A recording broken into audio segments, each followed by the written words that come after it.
2. Welcome back, WNST, Towson, Baltimore, and Baltimore Positive. Man, I've been taking so many notes on the show that I went back and got my old high school pen here where I take my notes. And this is when things are really getting done in my life, Dennis Koulatsos, is when you look at you nodding. Look at you, right? The manager of people, right? Well, what does this pen represent to you? You know what? It represents the old adage of the dullest pencil is sharper than the sharpest memory, right? So we got to write things down these days. That's what it represents to me. Well, I've just gone back to paper notes here at this point, taking things down. And it keeps off the green screen, too. It's even better. Okay. Dennis Koulatsos joins us here from Coots Florida Security Boulevard, of course, here on Thursday from 3 until 5, and again on Sunday morning. We're inching up on vaccines. We're inching up on better weather that we got a little bit of this week, right? And I think we're inching up on this football free agency thing. And, we're playing in Vegas this year. When would that be? I'm starting to, and it's been a year, I think I'm allowed to get optimistic, with the skies now and saying – we might have some semblance of normalcy to a football season next year. I'm starting to feel it as my wife, her body reacted to the vaccine on Saturday. She was kind of sick in bed Saturday night. She got the Johnson & Johnson. But, once I watched my wife, get the shot, I started to think all right, we're getting closer, right?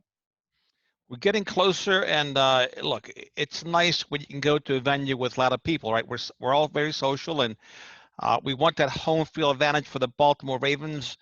That was sorely missed a year ago. Never mind the fact we can barely go to games, right? So it was different, and different is okay once in a while, particularly when you have to. But when you don't have to, hopefully the whole country gets vaccinated and we're able to pack the stadiums again. And as you mentioned, get back to being normal, getting back to our travel schedule, maybe making that Vegas trip, right? Maybe making that Miami trip this year. That would be awesome. That would be really, really good, Nestor. Now with the warming trend coming in to Maryland this week, the mind does start to think of positive things. Well, and I think the freedom of now being able to go do things, right? I'm 52.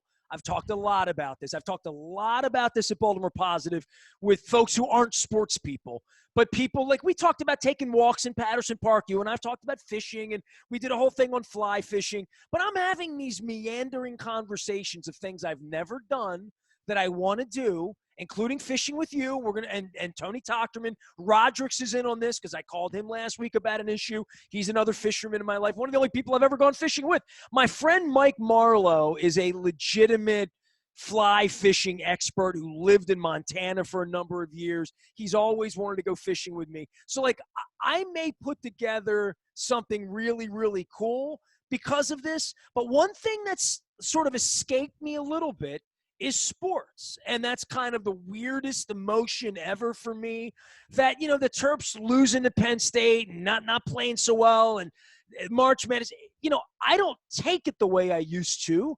I don't follow it, although Morcell's been this great story, and I haven't talked about it as much. And I'm going to talk more about it this week and next week as we ramp up into it. But this has been a year for me where my sports habits have changed.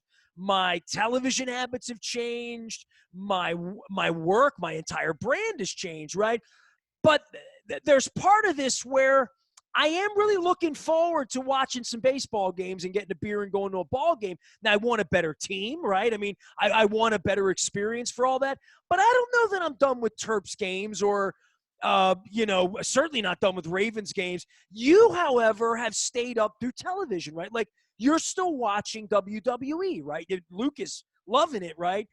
And they've managed, and UFC has also managed to, I don't want to say not miss anything, but the fights have gone on. And I know that's something that you watch that I don't watch as much of, but the Foreman Ali thing came to me on Sunday on my timeline, and I remember I found my Sugar Ray Leonard a picture and autograph last week. And, boxing was such a huge part of my dad's life and my childhood and all of that. But UFC is bigger and more grand than ever. Every Saturday night, my timeline explodes with UFC. And a lot of people watch UFC that I wouldn't think would be UFC people. Yeah, it's a good brand. But, again, I'm glad you brought up AliFrazier, This was the first fight. You're talking about two undefeated fighters, and that was the the fight of a lifetime. And those that were able to witness it live, what a great thing it was for those people. But it's hard to tell people today the magnitude of that fight because there was nothing else back then that came even close. The whole world was truly watching. The whole world was really tuning in. Right, television was still in its relatively early stages, and we still had three channels, right, and maybe four, black and white. And you gathered around the TV set, and it was the ABC's Wide World of Sports. That was a big deal back then, and that's what you watched, right? Everybody tuned in. It was the story. There was nothing else even close. Long slide to number two back then, sports-wise, Nestor. Would you agree? But nobody saw the fight, right? Because you had to go pay, and it was pay-per-view, and you go to the Towson Center, and in that era, you either saw it or you heard about it and saw it in black and white or saw still frame. I'm talking about in the 70s now. And, I distinctly remember in the late 70s, Dan, this is before VCRs, okay? So before anyone had a VHS. This is in 75, 76, 77, 78. My dad, we had a Bell and Howell projector, like and they would sell little reels. So we would get like Little Rascals or Three Stooges. They would sell them at the Kmart, right? They were a couple bucks, and they were the little reels, and you put them on just like the school teachers did with the big reels, where you would watch a movie in class when we were kids, right? On the projector. And the only videos that were really kind of available that were sports were the highlights of AliFrazier. And you could buy them in the back of the baseball magazines, Baseball Digest. And my dad, we had those. I wonder what they're worth. We had the AliFrazier because my dad ordered them. You know what I mean? Because you didn't have VHS. So I was blown away when I saw what they did this weekend on television. But more than that, and this is an invitation to you as well, Dan, Mark Cram Jr. is a friend, longtime Baltimore sports writer who went to Philly and really wrote there for forever, and has been a guest, wrote books on Frazier and Ali, and is, sort of an ultimate historian. But he's my Facebook friend, and he shared his father was Mark Cram, right? His father was Sports Illustrated, all that, right? And his father was sitting in the second row at the fight, and he had a circle. There's a picture of like Ali backing up from a Frazier punch, and his dad is circled in the second row. So the storytelling around the Thrill of Manila and all of the fights of that era, it's that audience or people like you or I who grew up that have sort of built UFC, right? UFC is that now. You spend a Saturday night watching UFC. Yeah, and back then, as you mentioned, if you didn't have access to pay-per-view, print was the next best thing, right? The newspaper, it's what you read and the articles and the pictures and the storytelling that was so great by the various writers. And as you said, fast forward now, we have the USC, but a lot of things haven't changed, Nestor. We had a championship match over the weekend, and the scoring was very, very, suspect, right? And even Dana White, the head of UFC, spoke out and said, look, when a 10-8 round, someone's got to have their butts kicked to lose around 10-8. And the fighter that lost, two of the judges had him losing rounds 10-8 and 10-9. Yes, 10-8. No, far stretch. So some things haven't changed, between professional boxing and UFC, particularly when it comes to the judges and how they're viewing the fight and how they're scoring it. Yeah, I mean, it's obviously a monopoly, right? I mean, what the UFC is. But the other part of boxing was this wild, wild west of WBA, WBC, I know IBF. I mean, go down the list of the alphabet soups. And, well, who's got this belt and that strap and this title, and this guy won't fight him, and he's Don King's guy, and he's with Rock, and, like all of that, right, was part of the sort of the chicanery of all of it that went on that led to who won what fight, right? The AliFrazier fights were like so. I would just say at this point he's got control of it, right? So like, who employs the judges? Well, you're right about that. And the other story that was kind of lost in the whole mix was Amanda Nunes, the female champ, probably and arguably the greatest fighter in UFC history when it comes to the women's division. And Fabulous Moolah kind of great? well, probably not, as Not yet. dominant, I would say, yeah, as dominant. I mean, she just um, knocks people out, submits them within a minute or two. I mean, there's a long slide against the number two. She's running out of opponents. She may have to fight, a man at some point. She's that good and that polished. And the nice thing is she can make a living just being a UFC fighter. She's making enough money to support her family doing that. So women's martial arts, etc., has also come a very long way. Well, I go back to Christy Martin, and I interviewed Layla Ali back in the '90s. Um, listen, when it comes to the UFC, I'm not offended. I'm just not interested, right? I mean, it's just not. If you ask me what I've been doing the last year from a television standpoint, my wife's watching a lot of food stuff. My wife loves home remodeling, whether it's Marsha Brady or whether it's, some gal in Indianapolis with her mom or a couple in Mississippi or, whatever it is. That's sort of what we watch lately. Animals, lots of Animal Planet, lots of the hippopotamus at the Cincinnati Zoo, lots of the primates at the Bronx Zoo, all of that. So that's what my wife tends to watch, so that's what I've been watching more of. But I haven't gravitated toward anything sporting, but I want to get back to, like, nuts and bolts of, like, baseball games, and I want to get back to the draft, and I want to get back to, like, St. Patrick's Day afternoon. We've got free agency. Doesn't really happen at a shotgun start here, right? But a lot of moving parts in the league right now for anyone that loves the NFL, with the Russell Wilson situation in Seattle, obviously in Houston. There's things that are going to happen that are going to be big. They're going to be tectonic plate shifting in the NFL as I see it in the coming weeks because of draft picks, wants, needs, quarterbacks, mismanagement, all of that. There are going to be a couple of blockbusters, I think, in the NFL between now and, let's say, May 1st, which, if you love the NFL, that's in the next 7 weeks. A lot of things are going to happen here. These are when championships are won. Yeah, March 17th is the start of NFL free agency, of course. So we only have a few days for that to start. And teams are jockeying for position. I'm sure they're talking to free agents, although they're not supposed to. So we expect to see some. Right, a little tampering. Right, if you're not cheating, you're not trying. So Matt Judon and Yannick would never happen between Ford dealerships, would it? Tampering? Never tampered, not at all. But Yannick Ngakoue, Matt Judon will probably get some big contract offers out there. Can't see them coming back. But the Ravens, we have the Orlando Brown Jr. story still out there, and lots of teams that need left tackles, and he wants to play left tackle.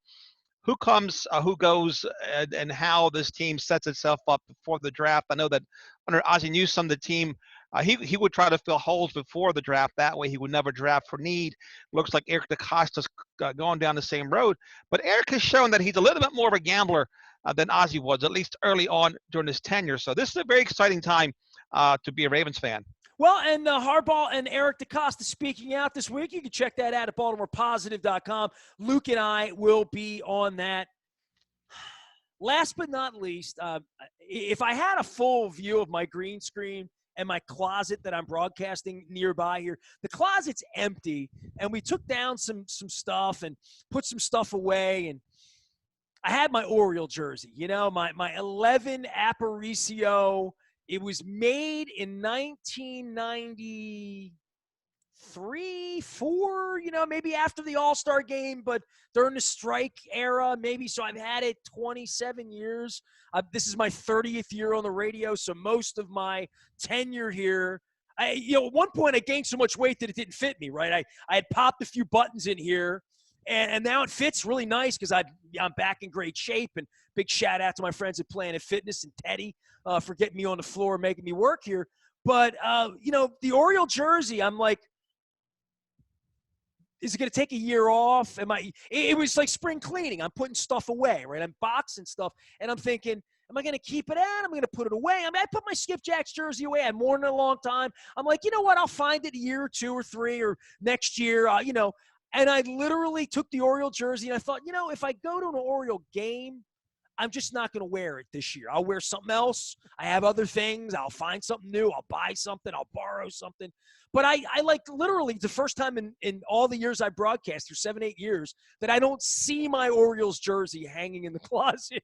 And I'm thinking, it's okay. I mean, it's not like I'm not going to watch, but are you going to go to a game this summer? I mean, is it something that if I call you, you'd rather me call you to go fishing though, right? Yeah, Or no? yeah, I'd rather be fishing, right? I'd rather be doing something Wow. that's interactive and enjoying the water and the sunlight and the trees and the wildlife. And but again, doesn't mean that I I love sports and I still have a Manny Machado jersey hanging in my closet. That's the one that I wear at the couple of Oriole games I go to every year. But yeah, on a lazy Sunday afternoon, it's not out of the question that I would venture over to Camden Yards and take in the game. I'm thinking it's a weather-related decision, right? Or maybe who the other team's starting pitcher is. I don't know. Like Hey, how about if they're giving something away, like a shirt or something like that? I don't need a bobblehead. I just got rid of bobblehead. That would I don't want entice any more me. Look, bobbleheads. you can take the boy out of Essex, but you can't take the Essex out of the boy. I like giveaways. I like freebies. Like who doesn't? What are you going to do with another bobblehead? What Trey No, I Mancini wouldn't go for bobblehead? Bob. Okay. I wouldn't go. No, I'm talking the clothes. The shirt, t-shirt, dress shirt, cap, baseball hat, something I can wear. It's got You to be got a one of wearable. those snow globes with Showalter or one of those garden gnomes? No. No, I got. It's got to be something I can wear. It's got to be functional for me. Something I The can wear to only the thing lake. that I would have if I had a backdrop here, and for years I had my George Brett bobbleheads and my leg. By the way, my son has claimed my leg lamp. I was going to put it out on Facebook Marketplace, maybe offer it to you. My son is like, that belongs in Dundalk. It's coming home, Dad. And I'm like, all right, come get it. Come It's get like it. the Super Bowl trophy, Big Silver Betty. Why not? The That's only thing I literally would have, and this is kind of me, like literally doing a little broken heart radio with you right now. And this is no disrespect to Brooks or Cal, who both come on the show, by the way. But, Jim Palmer's never been on the show with me. It's my 30th year in radio. He's never rude to me. You know what I mean? Like when I see him out, I am blocked on Twitter. I don't know why. He blocked me on Twitter. And I've had wonderful conversations with Jim Palmer. So, like, I'm not even – but Jim's never been on the show. And I love Jim. Like, Jim was my guy, right? Like, so – and the Jim, the statue – where Jim's like doing the Jim thing, in the bronze statue. Mm-hmm. That's one of the ones I wouldn't want to give away because I think it's kind of cool. You know what I mean? The Palmer statue kind of means something to me in some way against all of Oriole baseball. But Jim's never come on the show. So it's one of my hardships, one of my regrets. There you go. So Dr. Melfi hour here with Dennis Koulatsos, that Jim was my guy. So if I was going to keep one thing, it would be the Jim Palmer statue. That would be my only Oriole trinket. Well, you have a lot of great stuff at the studio. You have a wonderful picture of Memorial Stadium from the upper deck, and there's a fella there to the right wearing these checkered, probably blue and white checkered pants. I swear to God, I thought for my whole life, I thought that's Mr. Bob DeBillius, my friend's father. It reminds me of my dad, something he would wear at a ball game, right? So it takes me back, and every time I would see that, I would chuckle because it would take me back to that era back in the 70s when Dad and I, God rest his soul, would take in a game together. And he had a lot of fun at that. He loved the Orioles. He really did. Dennis, I'm doing some spring cleaning, and that's off the wall for the first time in 20 years. I'm taking stuff off the walls. Robbie's helping me out with it.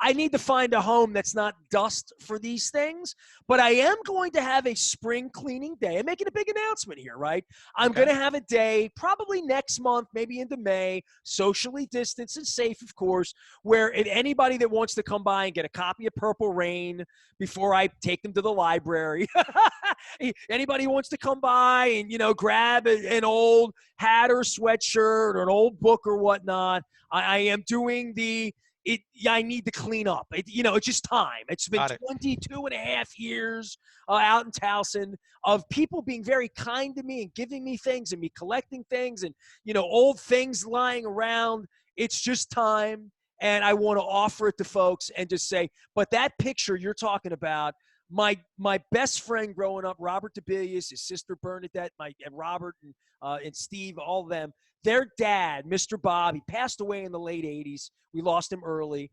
He it channels him. Has the same hair, the whole deal, and the checkered. I can't believe you bring that up because like only we've been to the bathroom at WNST. Just a handful of chosen few who even know what that. True. By the way, I got those pictures from Mike Gibbons at the Sports Legends Museum many years. I mean, I want to say it was 20 years ago. I handpicked a few pictures. One is Jim Palmer eating pancakes. Yep. One was Brooks Robinson that's now been picture. signed and sent off to the internet. And the other one is this wonderful picture at spring training in Miami. The Orioles are wearing their home jerseys. And this is 68. 67 or 68.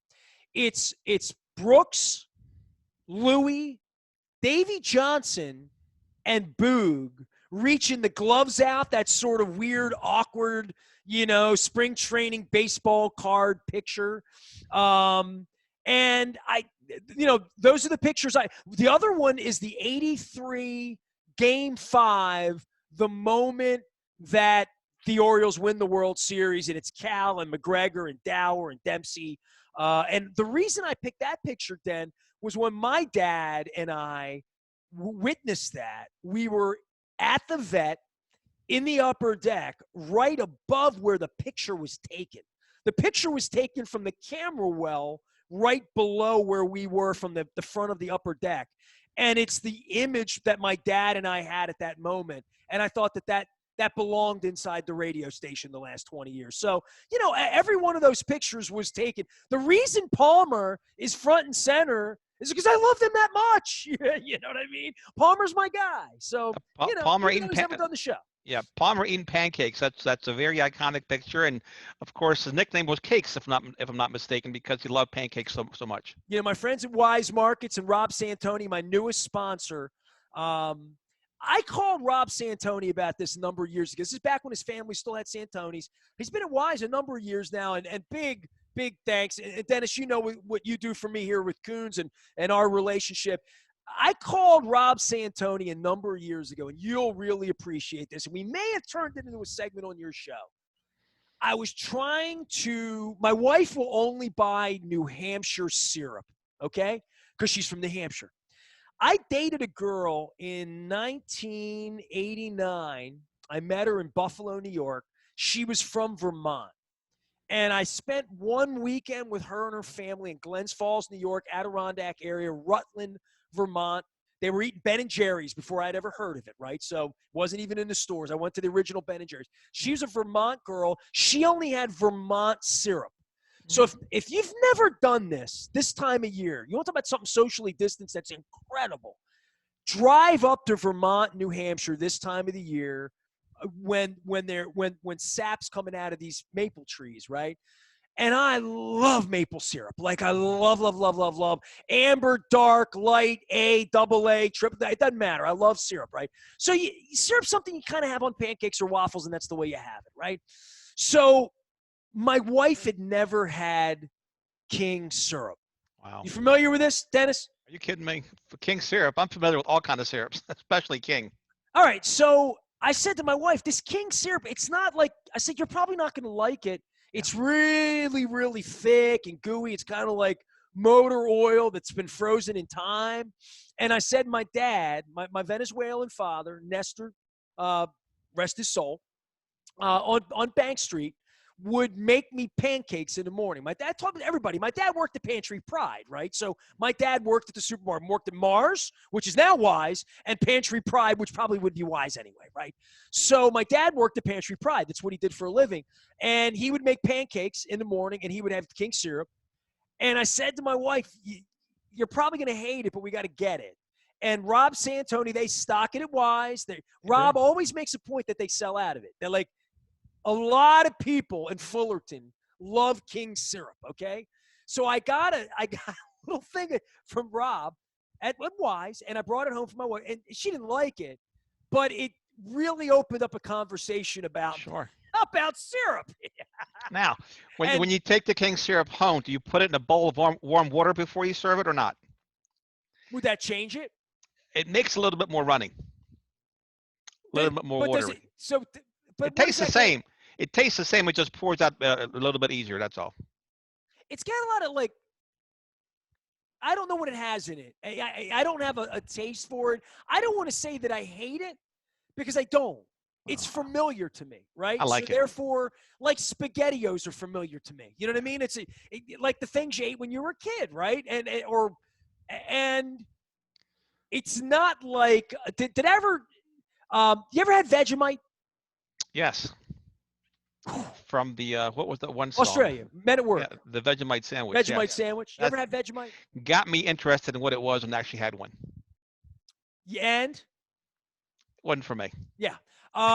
You ever have poi? You remember the Fred Flintstone episode? Absolutely, poi, Pass the poi, Fred. Remember that poi, when they went poi. to Hawaii Yes, Rock, right? yes, yes. And I thought, well, man, if Fred Flintstone's eating poi, it's got to be good, right? No, Yes. not so much with poi. Hey, So I mean, there's some things that that I like or don't like or eat or don't eat.